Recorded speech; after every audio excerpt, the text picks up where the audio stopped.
abstain from unwholesome sinful actions, perform wholesome pious actions, and keep on purifying your mind. When an enlightened person teaches Dhamma, he teaches a universal Dhamma.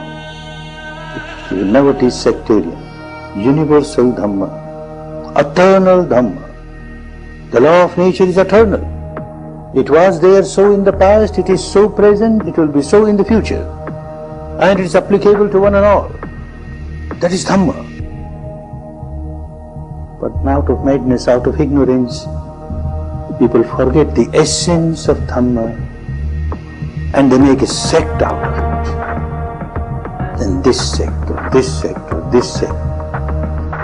From the young age, one gets the mind conditioned with all those acceptances, all those philosophies, beliefs, dogmas. Then these very words will start carrying different meanings. Everyone will recite the same thing. Perform wholesome action, pious action, purify your mind. Every religion, every tradition, everyone will say that. But yet, the big difference in the explanations. What is sin and what is piety?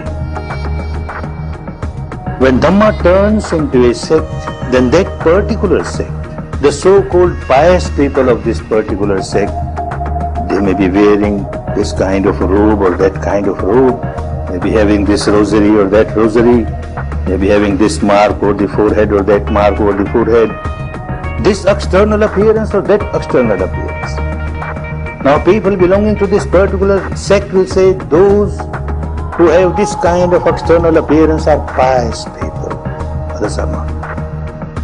Every sect will perform this kind of rite or that kind of ritual, this religious ceremony or that religious ceremony.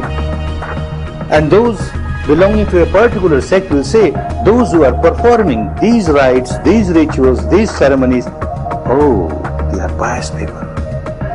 And those who do not, they are not pious, they are sinful. Another mad definition is given for sin and piety. One more definition is given, which is still more confusing. Such kind of definitions of sin and piety harm Dhamma. Dhamma is no more Dhamma. What is sin? What is unwholesome action?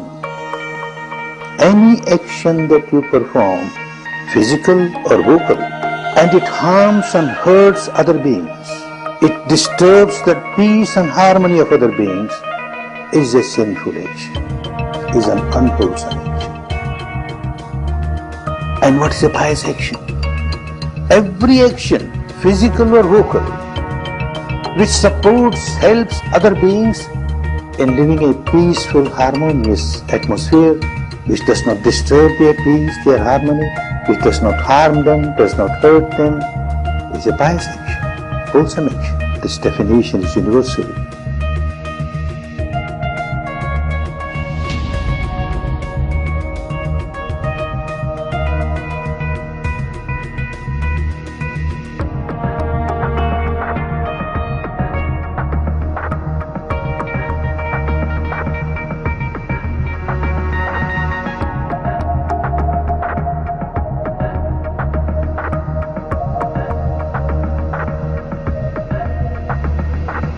An example, someone is sick, goes to a doctor examines and then writes medicine, a prescription on a paper. Very happy, comes back home, has great faith in the doctor. But how when this faith becomes blind faith, devotion becomes blind devotion. In his house, on the altar, he places a statue of the doctor, picture of the doctor, and offers sweet and fruits and flowers and incense, and then makes 108 rounds around it and goes down 3 times. What does that tell? Takes out that piece of paper and keeps on reciting. 1 pill in the morning, 1 pill in the afternoon, 1 pill in the evening, 1 pill in the morning, 1 pill in the afternoon, 1 pill in the evening. What does one get? Madness. This is what happens when the faith becomes blind faith, the devotion becomes blind devotion. All right, second incident.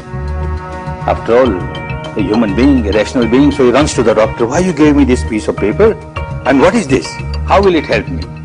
The doctor is an intelligent fellow. He says, well, look, this is your disease.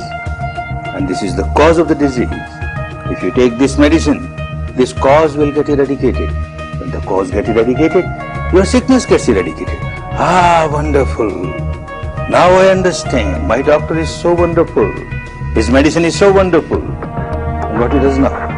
Coming back home, he starts fighting with all the neighbors. Useless. Your doctors are all useless. My doctor is wonderful. The medicine suggested by your doctors is useless. The medicine suggested by my doctor is wonderful. Keeps on fighting, doesn't take medicine. Keeps on fighting. Oh, this is what happens.